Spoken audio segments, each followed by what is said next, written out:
what nonlinear began as wasn't what it is now. What it was that my teacher, you learn these internal yogas, and these internal yogas are essentially inner channels, like central channels, side channels.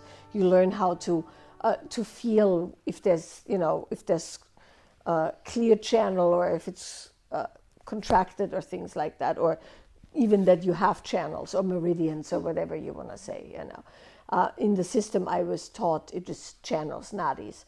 And so I did a central channel practice that was kind of where you check if your central channel has obstructions or closures or kinks or things like that.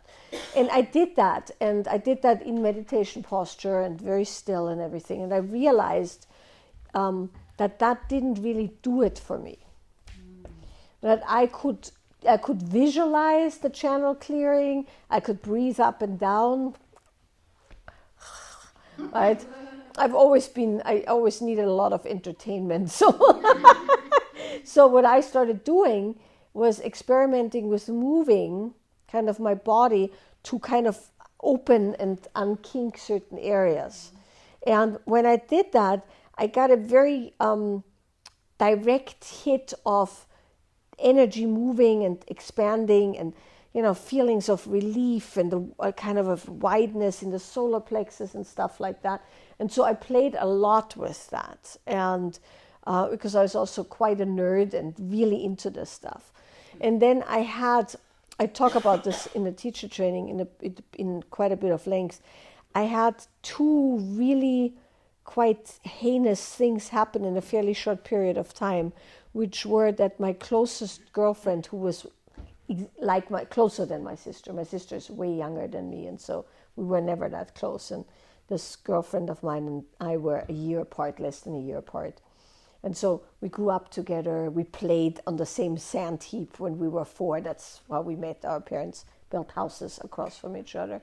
And so we were like this. We rode together. We were crazy for horses, the whole thing. And she developed a very, very aggressive and really gnarly type of breast cancer when she was 18, and she died within 6 months.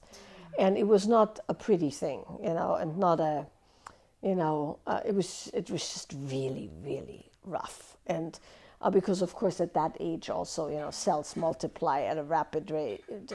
And essentially, when they diagnosed it, they said, well, there's nothing we can do. And I said to her parents, try and give your daughter a nice summer. She's not going to live to Christmas. And I couldn't deal. Just had no capacity to deal with that properly. And I was already at university, and she was a year younger. She was in her last year of school, or ending her last year of school just as she was diagnosed.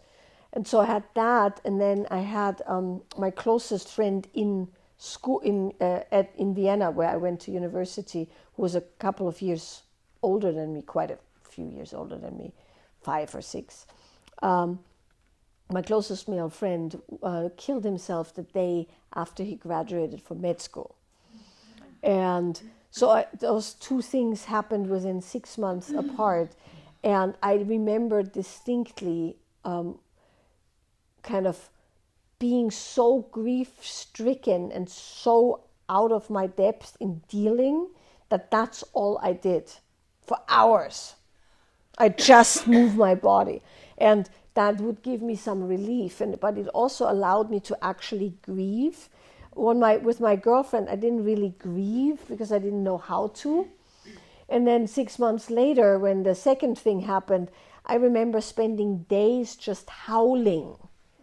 And I could cry, and then there was a distinct moment where I was done. Not done grieving, but done with this abject, and I could actually be in my body and meet the grief and be with his mother. And I had found his bodies. It's a long story, but I have a history of finding my friends' bodies.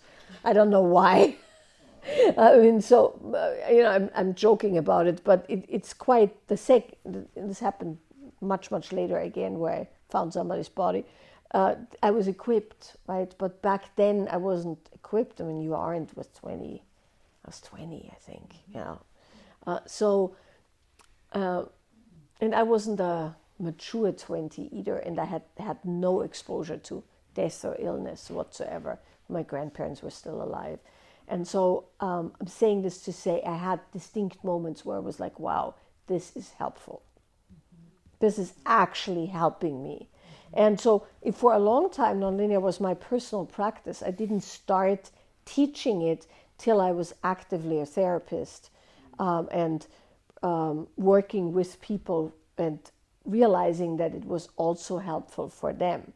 And then I developed most of the modalities and the methodology much later, but I started teaching, full on when I did. I worked in a dual diagnosis rehab. I saw some really, really, really, really traumatized people, like ritual abuse, multi-year sexual abuse, incest. I mean, just the most crazy shit you can imagine. And that's when I started teaching it. And so every step along the way, I would then see how it actually helped people and helped me, because I mean, there were days where I would hear 3, 4, 5 clients tell stories that to my little Austrian mind were just like, when I'm saying little Austrian mind, I grew up quite sheltered, right? I mean, I never knew an alcoholic till, I was in clinical, clinical training, and never seen anybody be violent, never see somebody overdose or anything like that. So only in my clinical work was I exposed to these things, and it's rough, and so that's how it all came about. So I had multiple strong aha moments, over the years. And I would say my last multiple strong aha moments in the development of a lot of this work that we're doing was when the house burned down, right? I mean, I had enormous practice under my belt at that point, and I also had taught, and we had teacher trainings and everything. But when the house burned down and there was nothing but a bit of rubble, right, and gale force winds and the hills were burning back there, and it was just like Armageddon, my personal Armageddon, right? Well, you were here. It was absolutely awful, and it's hard to describe to people because it's not just your house is gone. It's like the smoke's so thick you don't see the sun, right? We had for months, with no blooms on the trees, no fruit, nothing, because we didn't get enough sunlight for months and months and months. So that all said, that nonlinear is what really kept me sane, like really kept me sane. And in the course of that, I kind of refined things even more, right? As in how it's spoken, how it's taught, what can be done with it. So I'd say it's multiple aha moments, and they're still coming, and I'm still actively developing, modalities. People teach it. I mean, we have now, I think, close to 300 qualified teachers, all over the world. And a lot of them teach it in really interesting situations, like refugee camps, for instance.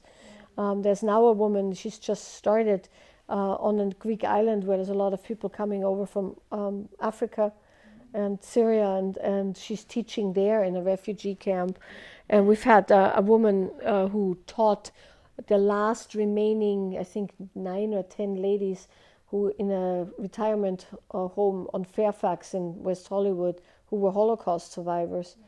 And she went there every week, and they mostly were on stretchers and in their wheelchairs, and they did nonlinear, and then they had tea and cookies, and they talked about stuff. And so it is taught, and it is, some people teach their children, some people teach in schools as well. There is a case to be made, not for Teen Magazine and Cosmo necessarily, but there's a case to be made that when you have a partner who is trying to engage with you, let's say erotically, whatever that means, some play of the erotic, doesn't have to be sex, but flirting or feeding you with something, or even massaging your feet. There's a case to be made of giving feedback that is like what we're doing in Moving What You're Feeling, where you give good feedback when it's good, and you give ouch feedback when it's bad. right? Because other people, we're not trained to be that finely feeling that you can feel it without the partner making, like, with a blank face, right? So most people require their partners, and it's also really quite nice, to show their pleasure and show their displeasure at equal opportunities, meaning not only show your displeasure, but also show your pleasure. So with that said, it's useful that when you do have actual pleasure, you are able to, let's say, vocalize that or visualize that in a way that somebody on the outside can identify that as pleasant. And also that you are capable of verbalizing or vocalizing or visualizing the unpleasant, right? So there is something very important about that. And for that, of course, you need to know what's happening inside. And like you're saying, when you weren't just faking it and the real thing comes up, the real thing is incredibly informative to a partner, right? If your partner massages your feet and it feels incredibly good and you allow yourself to turn towards that and your whole face lights up and your body relaxes and you're making a sound, that's really good information. But if your partner just touches your foot ever so a bit and you go, oh, oh, right? Your partner has a very unrealistic, assessment of their skills, right? However, if you don't give anything and it's good, but it's not great, but it's good, then they don't know that, and then they probably stop. So there is always, when we're dealing with somebody else, there's always having to make the decision for yourself and also for the relationship. And unfortunately, in places like Teen Magazine or Cosmo, that nuance gets lost because, they always have to be the 5 greatest tips for whatever. That's always the worst for me when I have to do interviews and they want the 5 tips and it's like, no, this is very nuanced, but you have like 20 seconds and then it's done, right? But so where they are correct is feedback must happen. Where they're incorrect is you don't want to use feedback to manipulate, right? And a lot of that is manipulation. It's the let me make the sexy sound so I keep the guy. Right? Not the way to go, because also a guy who's that easily duped is not a guy you actually want to be with. Right? That's the other thing. But also a guy can't develop any distinction if he's constantly duped. Right? So that's the other thing, right? When you look at some of the guys nowadays particularly, all they've ever seen is porn orgasms. They don't know what a real woman sounds when she has real pleasure, and then everybody's mad at that. But it's like, well, how would he know, right? If he gets like the porn star response every time he even brushes against you, he won't know he's shit at it, right? It's just like, so it's very nuanced. But what we can do for ourselves and the people we're with is cultivate honest, truthful arising of our expression, and that requires honest, truthful meeting of our own internal landscape. And when that happens, then you are capable of giving nuanced, distinct feedback, which allows your partner to learn and also to be motivated for the right things and not motivated for the wrong things, so to speak. Because when they press it, you go, and you mean it, and it's not just some fake thing. They're like, whoa, what did I do, right? And then that can be fixed. But if you're just going,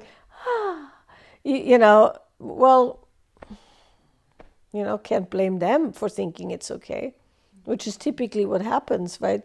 I don't know, how it is nowadays, but I remember, coming across guys when I was in my 20s who they'd just been with women who faked it. They thought they were hot shit. They had no idea. And they were absolutely devastated when they realized that they had never received proper feedback. And it's really sad. You know? So it's very sad. So that's where, you know, we have to give Teen Magazine their due. Yeah, but it's a very different thing at that point when you actually mean it. So yeah. Well, the first thing that I want to say about that is that I, of course, at some point believed that too, right? I, like anybody else, had been somewhat indoctrinated into the ideas that, exactly like you say, going to work is masculine and doing these things is masculine, and then you go home, you're like, you know, this is the classic, you have a bath and then you're in your feminine. If you're not in your feminine, you're essentially, you know, not a worthwhile woman, right? So it took a while for me to explore that for myself and also explore that in my work to find out what's useful and what's not useful. And so also for myself, because I, for one, really enjoy work. I can't say enough about how much I enjoy my organizational brain, right? I have one of those brains that can organize and make sense out of everything, and I really like that. And I'm also really good at creating systems and, you know, and I mean, teaching and all of that is masculine, big quotation marks. So that is one of the reasons why I try not to use those terms. Because I do think, particularly nowadays, you know, this wasn't really cool 20 years ago, but it was a lens, right, that was useful. But it's not a useful lens now for many, many reasons, but one of which is it's a very reductive lens. It's along the lines of what we talked about yesterday with the fads in psychotherapy, right? Mm-hmm. When everything you do is through the lens of an attachment pattern, it's so reductive. We're not just an attachment pattern, and we're not just masculine and feminine.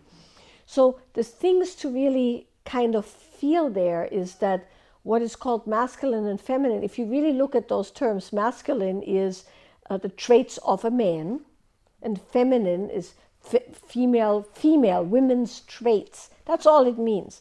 Everything else comes from a Neo-tantric understanding of Shiva and Shakti, masculine and feminine being the terms that override Shiva and Shakti, which is the male and female representation of God, right? That's really where it comes from. And so because people didn't want to say Shiva and Shakti because it was the 60s and, whatever, and they wanted to make it mainstream, it became masculine, feminine. And so now there's a new round of people out there now who just regurgitate this without any idea of what the hell they're doing, because you're creating gender wars, right? You're just creating gender wars. You're in your masculine. No, I'm not in my masculine. I'm just incredibly capable of making sense of things in a linear way, right? So that's why I call it go, which is not male or female. It's just a way of using your brain and your body and your energy, right? Every human being has that ability. Some people have trained it more than others. Some people are better at some things than at others. Some of it has to do with our endocrine system, but I'll talk about that separately. But any man or any woman can be really good at certain things and not good at other things, right? So to call it masculine, feminine makes it like you are suddenly not. This is why I say nowadays it's 50s housewife shit warmed over in a neo-tantric, oven, so to speak. It's like, why would I want to go home and be a little housewife with my little outfit and my apron and my little casserole dish? Why would I want to do that? It's so reductive, right? So a better way to look at it is to say you have a set of skills that you either have to do or want to do, right? And that is not the same. Going to work and being in your masculine could be you're going to work and you're doing things you don't enjoy. But that's a whole other conversation. It has nothing to do with masculine. It's like you're going to work and you're doing things you don't like. If you do things you don't like, 12 hours a day or 8 hours a day, most people work more than 8 hours a day, right? If you do something you don't like 8 hours a day, it will cause enormous strain on your body. The kind of strain that we discussed the other night, your pelvic floor pulls up, your genitals tighten, your belly tightens, your head hurts, your shoulders hurt, your jaw clenches. You don't like it. You need to allocate all this energy up here. You do it over and over and over and over and over. It's bad patterns. It's not good for your body. This is the same for men, by the way. There's no difference. It's like you go to work, you do a job you don't want to do. It's a stressful job. You'll create tension patterns of stress and closure and pushing and whatever, right? So there's that. You could also go to work or rock climbing. I used to be a rock climber before I fell a long way down into a tide pool and totally ripped my knee apart. And I loved it. It was one of my favorite things in the world was free climbing rocks. You know, I grew up in Austria. It was, but nobody considered it masculine. It's just you were good at it or you weren't good at it, right? There were as many women climbing as there were men climbing. Typically, they had different specialties, different ways they would go. But you're either capable of doing that or you're not. And it requires absolute 100% focus. You don't focus, you die. Or you at least fall and mess up your knee, right? So if you call that masculine, well, okay, but it's really not that. It's focused, concentrated activity. Some people like that, some people don't like that. That's just that. Same is true with flow, right? Flow in both men and women is the ability to be relaxed, be open, be playful, be sensual, have pleasure in the body, engage with life, be in nature, enjoy a sunset, surf a wave, go up on a mountain. There's that too, right? Because in rock climbing, for instance, you're equally in go and flow. And that's one of the nice things about rock climbing is that you need 100% go and you need 100% flow, meaning you need to be equally as feeling and wide and kind of being the rock, so to speak, as you need to be 100% focused on every little bit. And it happens both at the same time. And a good rock climber feels the rock before they see it, so to speak, right? So it's 100% go, 100% flow. So that said is if you would spend all day flowing, you'd be really good at it. Like if you spent all day going, you would be really good at it. If you spend all day flowing and you hate it, then that would give you tension patterns, right? If you spend all day going and you hate it, that will give you tension patterns.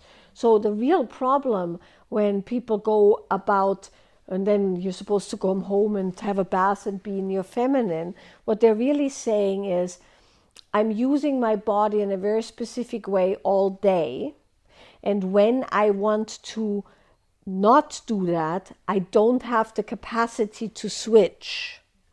And in that state, I'm not really that interested in being with another body and being in my body.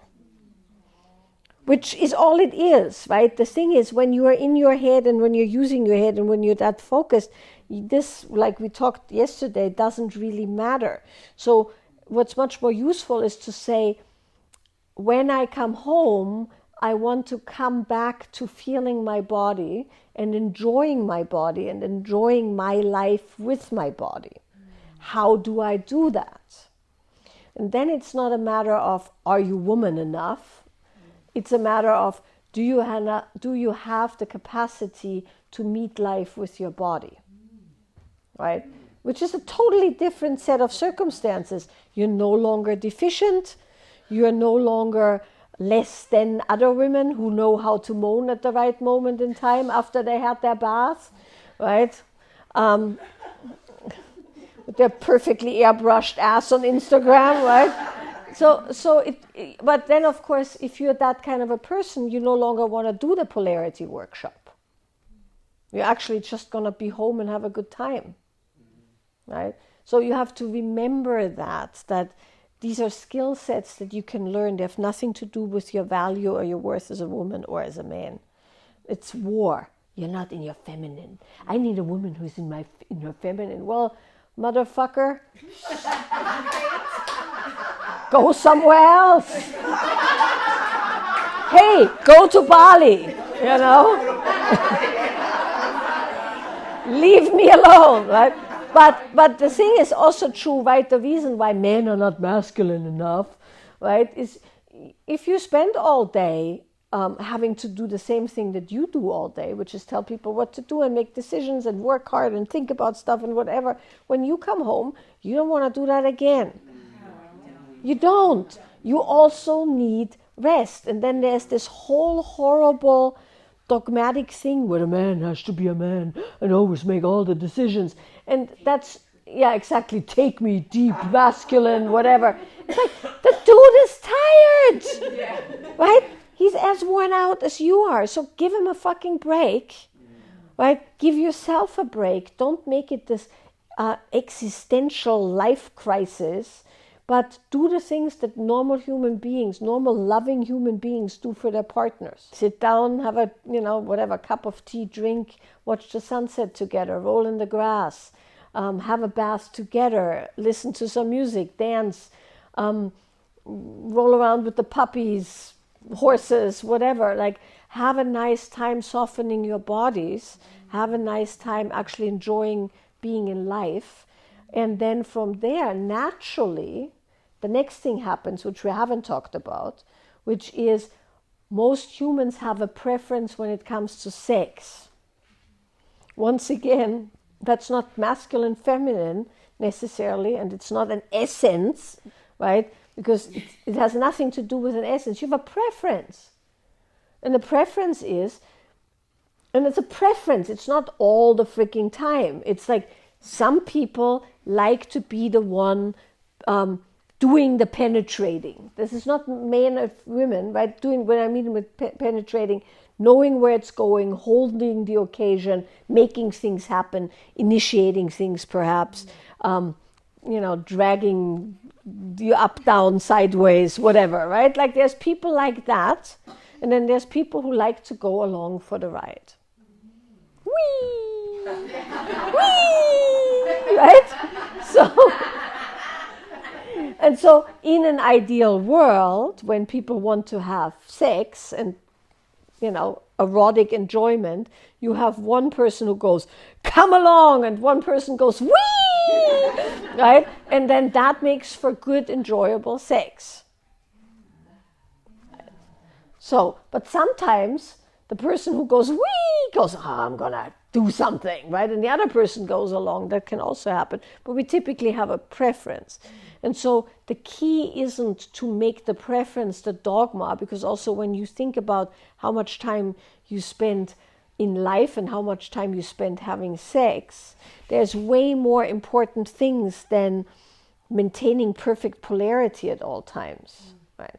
Which is also so bizarre, because why would you do that?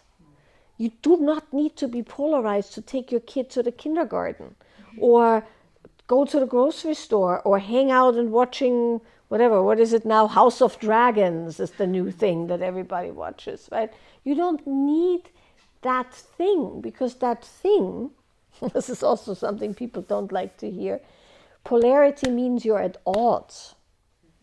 You're on the opposite ends of the spectrum. And so people who are highly polarized tend to fight a lot, right? They have great sex when they make up, right? And then there's people who have really nice relationships, but it's not super exciting. And then they complain, and then they go to a tantra workshop, and then they learn that they have to maintain masculine, feminine polarity at all times. And now they no longer like each other, but okay, they have sex ever so often, but then they don't like each other, right? So you have to kind of feel what's your life really like. And sometimes, right, particularly we have here somebody who is gonna essentially devote their body to growing a human, birthing a human, feeding a human, you have other things to do. Right? And then it comes back, and so on and so on. So instead of going, I need to have a bath, or I'm not a good partner to my partner, you want to go, how can we optimize our gifts, and how can we train our bodies to be able to do both the getting shit done when it needs to get done, and being soft and receptive and playful and flowing and pleasurable when that's called for. Right?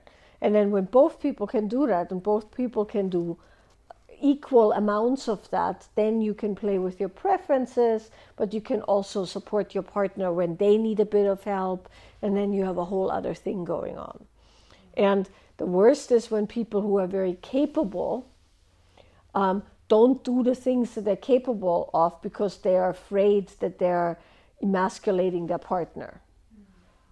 Right? That's the worst you can do with your life. That's a total freaking waste of your life force, is when you go, well, I'm really good at fixing the sink, but I don't want to emasculate my partner who doesn't know how to fix the sink because he's a fine artist and he works with his hands in a completely different way all day, but I'm going to force him to fix the sink because if he doesn't, he's not my man, he's not masculine enough. And all the while you're sitting there going absolutely apeshit because the sink is dripping, right? Causing you more tightness and discomfort and anger. It's useless. So that all said, should you be able to leave the up energy of a workday behind? Yes. Should you do it so you are appropriate for the 50s version of the tantric whatever? No. You want to do it because it feels good to engage with life. And you want to do it because you also like when your body does that. And there's a lot, and it's back. It's back with a vengeance. I don't know, all these new Instagram people who are like spouting stuff that's 3 times warmed over. They learned it from a guy who stole it from a guy who stole it from another guy who got it from a guy who took it from a guy, right? And that's it's unexamined, and it's, I think, quite harmful, because when you are desperate for connection and relationship, you'll do anything, and I think it shortcuts, or let's say it delays people's reckoning with their actual nature, and so that's where I'm now, right? But I have to say, in all fairness, I didn't start out there. I believed all of that stuff, and then I perpetrated some grave offenses against my partner in that domain, meaning expecting things that were totally unrealistic. Well, that's how I learned, and so I'm trying to avoid giving people stuff that I've already discarded as useless, It's a slice of a slice of a slice, right? So if you read like original texts and things like that, there's a lot of talk about the union of the masculine and the feminine, or the Shiva Shakti, and it's seen as a play of the two aspects within a human that play together, like go and flow, Shiva Shakti, the male aspect of the divine, the female aspect of the divine. And there's a play of polarizing, meaning creating that erotic friction, the erotic tension, for the excitement of two people playing in the sexual domain, and then the coming together and merging as one, as the union with the divine. That's one of the aspects of Tantra that is played on when people do the sexual stuff. Right? There's nothing wrong with the sexual stuff, because in the higher Tantras, sex is used as a means of engaging with a set of instructions in the body, and it is definitely true that you can be as enlightened as you want to be when you're suddenly with another human. A lot of that goes out the window. So often the engagement and the sexual engagement with another human is kind of almost used as a litmus test and as a set of instructions, because if it's not just you, anybody can be enlightened alone in a cave, right? But then put other people in there, and it looks very, very different. And so there's value to being with other people, and you saw that today when you're practicing in a triad and people witness you and they see you. There's something so powerful about that, and that's certainly true in intimate relationship, that being seen and known and met and understood is one of those things that make the divine so much more interesting, right? And there is play in that in Tantra. There's nothing wrong with it. It's just not as simple as go home, have a bath, and you are in your feminine, and then you're a good girl, and the right kind of man will like you. That's clearly not how it goes. Well, that's why I don't want to call it feminine, masculine, because it connects it to other things that are not true. Of course, I mean, if you write a book, you need to be both, for instance, right? You need to have your wits about you enough that you can create chapters and outlines that make sense. And then you need to pour your, creative ability and your play of words and all of that into that. So it's interesting and exciting and worthwhile doing. So most things have both of those aspects, and they can't be separated. It's a little bit like when people go, which they also do, we must avoid fight and flight at all cost. Right? The nervous system needs to be in rest and digest at all times. No, it doesn't. Right? If you don't have both sympathetic and parasympathetic online able to do what it needs to do, you don't live. You are not motivated. You'll not be able to, step off the curb when a car drives by and almost hits you or any of that thing. So it's the same thing. They're so intertwined and so necessary that to make one fetishize one over the other or identify more with one over the other is not super useful.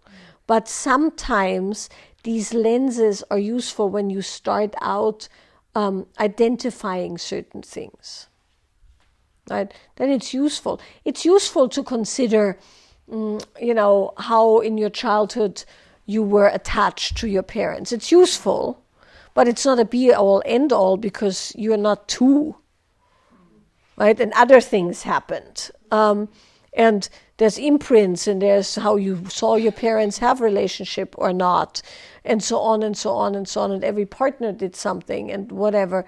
So you can't just reduce it to, everything is about attachment, and then everything's about trauma, and then everything's about... And so the masculine feminine is one of those things. It's useful to a point, and then it needs to be discarded. It's the same like you're a middle child. It's like, yeah, okay, right. That gives you some clues, but for every middle child that's in the middle, there's one that's not. Right? For every woman in a good functioning, erotically exciting relationship who is taking a bath, there's one who is not. Right? So because these things are not in a vacuum. I think the key in general with everything we do is that we expose ourselves to all these different things, so we build our own distinctions. Right? Because once you know what something feels like, you can also no longer be duped into believing it's something else. And that's also very important, particularly when we talk about things like boundary setting or, sex or the erotic or relationship. It's like once you know what something feels like, you're not gonna fall for it again if it's not right. Yeah. But that's definitely true. most of honing your skills as a human is learning finer and finer distinctions. Being able to slice it finer and finer. It's the same with cooking, or whatever, or music. You have to learn more and more and more distinctions, so you get better and better at pulling it apart and building it and stuff like that. So yeah.